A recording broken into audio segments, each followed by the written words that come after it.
हट वो बेटा कुछ कहना चाह रही है वो बेटा कुछ कहना चाह रही है। अस्सलाम वालेकुम, मैं शाहिद हुसैन हूँ। इस वक्त सिंध हाई कोर्ट में मौजूद हूँ। सिंध हाई कोर्ट के सिक्योरिटी के इंचार्ज महमूद साहब हमारे साथ मौजूद है। महमूद साहब की वीडियो उस वक्त वायरल हुई जब दुआ जहरा को 2 बार सिंध हाई कोर्ट में पेश किया जाता रहा। बहुत सारे लोगों ने वीडियोस बनाई और इनकी किरदार कशी की। उन किरदार कशी करने वालों में से मैं भी कुछ शामिल था, लेकिन उसकी मैं पहले भी मादरत कर चुका हूँ और रिकॉर्ड भी मादरत करता हूँ। बहुत गलत अल्फाज इस्तेमाल किए गए। सर, बहुत ज़्यादा लोग जो सोशल मीडिया पर इस बात को एक तो जानना चाहते हैं कि आप होते कहाँ हैं, आपकी ज़िम्मेदारी क्या है, आप कब से पुलिस में हैं? मैं 1986 से पुलिस में हूं और पिछले 9 माह से यहां पर सिंध हाई कोर्ट में as a DSP security in-charge मौजूद हूं। और मेरी ज़िम्मेदारी में शामिल है कि कोर्ट परमिसेस के अंदर अगर कोई भी आएगा तो उसको सिक्योर तरीके से कोर्ट में पेश करना और सिक्योर तरीके से उसको कोर्ट की परमिसेस से वापस भेजना, ये मेरी ज़िम्मेदारियों में शामिल है। सर, दुआ जहरा की जब पेशी थी, ज़ाहिर है यही जैसे आप दूसरी चीज़ों की सिक्योरिटी देते हैं, वो भी आपकी मखसूस एक ड्यूटी लगाई गई थी। तो ऐसी क्या वजह थी कि आप लोगों को जज्बाती नज़र आ रहे थे, काफ़ी आप गुस्से में नज़र आ रहे थे? बहुत सारे लोग इसी वजह से आपके जो सिक्योरिटी दे रहे थे उस हिसाब से आपकी के ऊपर उंगलियां भी उठा रहे हैं कि बहैसियत इंसान, बहैसियत पुलिस वाला, बहैसियत बाप, कुछ थोड़ा सा आपको रवैया नरम रखना चाहिए था। देखिएगा, उस दिन हुआ क्या कि 7 तारीख को एक वीडियो वायरल हुई थी जिसमें दुआ जहरा के मामू थे या अंकल थे। उन्होंने बाकायदा वीडियो के अंदर धमकी दी थी कि 8 तारीख को दुआ को यहाँ से देखते हैं कौन लेकर जाएगा। ये एक बिल्कुल थ्रेड था जो इंतहाई ख़तरनाक था और कुछ भी हो सकता था। तो उसको सिक्योर तरीके से लेके आना, लेके जाना। और उस दिन मैंने अपनी स्ट्रेटजी के तहत उसको मेन गेट से एंटर नहीं होने दिया, क्योंकि मेन गेट पर भी सैकड़ों की तादाद में मीडिया और पब्लिक मौजूद थी। तो उसको मैंने अपनी स्ट्रेटजी अपनाते हुए उसको एक अननोन गेट से लाकर अदालत में पेश किया, जिसका न किसी पब्लिक पर्सन को पता चला और न ही किसी मीडिया को पता चला। अगर मैं ऐसा ना करता और अल्लाह ना करे दुआ जहरा को या उस लड़के को, वो जो अपना ज़हीर है, उनको कुछ हो जाता तो सबसे पहले वो एलिगेशन मुझ पर आ जाते कि आपकी सिक्योरिटी क्या कर रही थी। इसलिए ये मेरे फ़राइज़ में शामिल था और मैंने उनको सिक्योर किया। बाकी रह गई कि मेरे ख़िलाफ़ लोगों ने क्या कहा, मीडिया ने क्या कहा, किसने क्या कहा, उनको कम से कम इतना ज़रूर सोच लेना चाहिए कि किसी के बारे में कहने से पहले थोड़ी सी तस्दीक कर लें। मेरे ख़िलाफ़ इतना किसी ने मुझे सरगना बना दिया, किसी ने मुझे इंटरनेशनल माफिया का कारिंदा बना दिया, तो मैं उनके ख़िलाफ़ जा सकता हूँ, अपना डिफॉर्मेशन का केस भी कर सकता हूँ। और उसके बारे में मैं सोच भी रहा हूँ कि मैं, हो सकता है कि इनके ख़िलाफ़ जिसने मेरे ख़िलाफ़ ये अपना आय क्रिएट की है, मैं उनके ख़िलाफ़ चला जाऊँ। इसके बारे में मैं अपने लायर से मशवरा भी कर रहा हूँ। लेकिन मेरे डिपार्टमेंट ने, क्योंकि मुझे यहाँ पे तैनात किया था, उस मेरे डिपार्टमेंट को पता भी था कि ये कौन है वाइट कपड़ों वाला, तो मुझसे किसी ने नहीं पूछा, क्योंकि मैं अपनी ड्यूटी बड़े एहसन तरीके से निभा रहा था। सर, जब दुआ अंदर कोर्ट रूम के अंदर आने लगी तो उनकी वालदा ने ज़ाहिर है बेटी को एक अरसे बाद देखा था, उन्होंने मिलने की कोशिश की, तो आपको अफसोस नहीं है कि आपने रोका उसको मिलने? नहीं, मुझे देखो अफसोस भी और अफसोस नहीं भी। अफसोस इसलिए कि बीइंग ए पेरेंट्स मुझे अफसोस है, लेकिन अफसोस इसलिए नहीं है कि अगर मैं उनको मिलने देता और वहाँ पर कोई प्रॉब्लम बन जाता तो वो सारा गले का फंदा मेरा बन जाता। इसलिए मैंने किसी को भी जब तक कोर्ट में पेश नहीं की तो नहीं मिलने दिया, क्योंकि अदालत ने भी जब हुक्म दिया था तो दुआ जहरा से पूछा था कि आप अपने वालिदैन से मिलना चाहती हैं, तो दुआ जहरा ने मना कर दिया था कि मैं नहीं मिलना चाहती।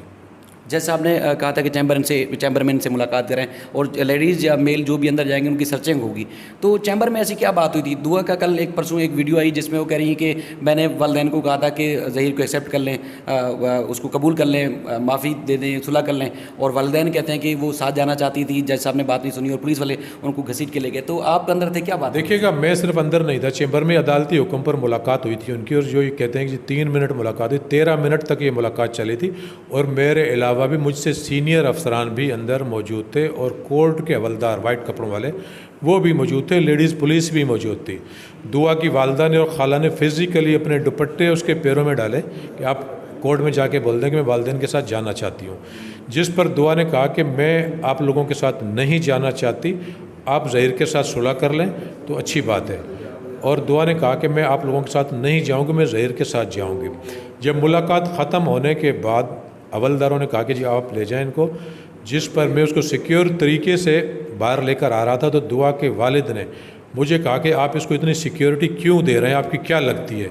तो मैंने कहा कि ये मेरी बेटियों जैसी है, क्योंकि हर लड़की या लड़का या कोई भी बंदा वो स्टेट की वालदेन और बेटे बेटियों की तरह ही होती है। तो मैं भी स्टेट का एक अदना सा मुलाजिम हूँ, तो मुझे उसकी सिक्योर करना मेरी ज़िम्मेदारी थी और मैंने कहा कि ये मेरी बेटियों जैसी, इसके लिए मैं इसको सिक्योर तरीके से लेके जा रहा हूँ।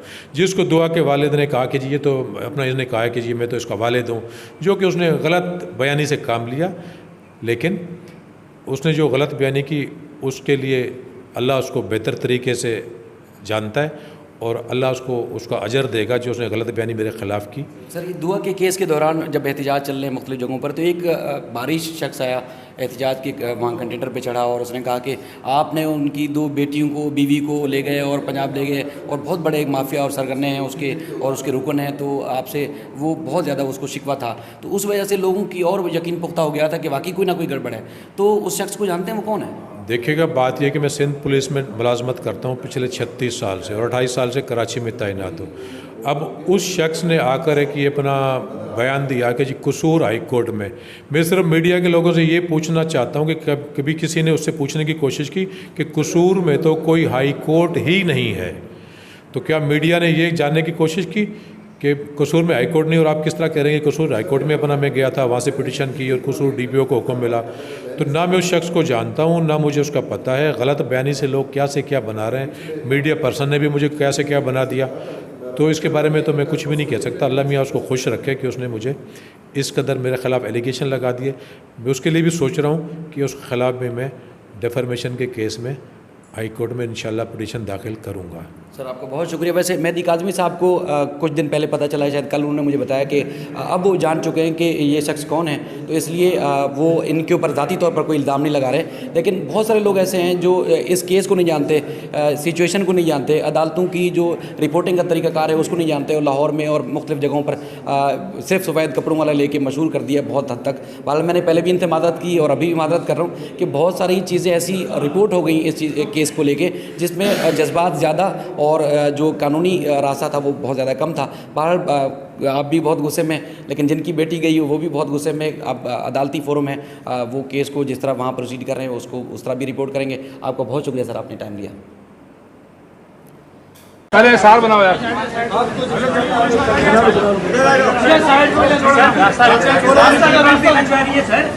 बस हो गया,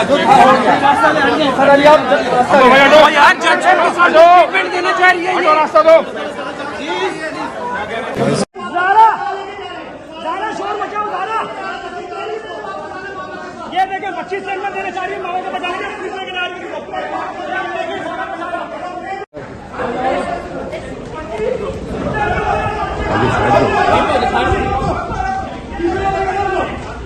दो बेटा कुछ कहना चाह रही हैं आप? दो बेटा कुछ कहना चाह रही हैं आप?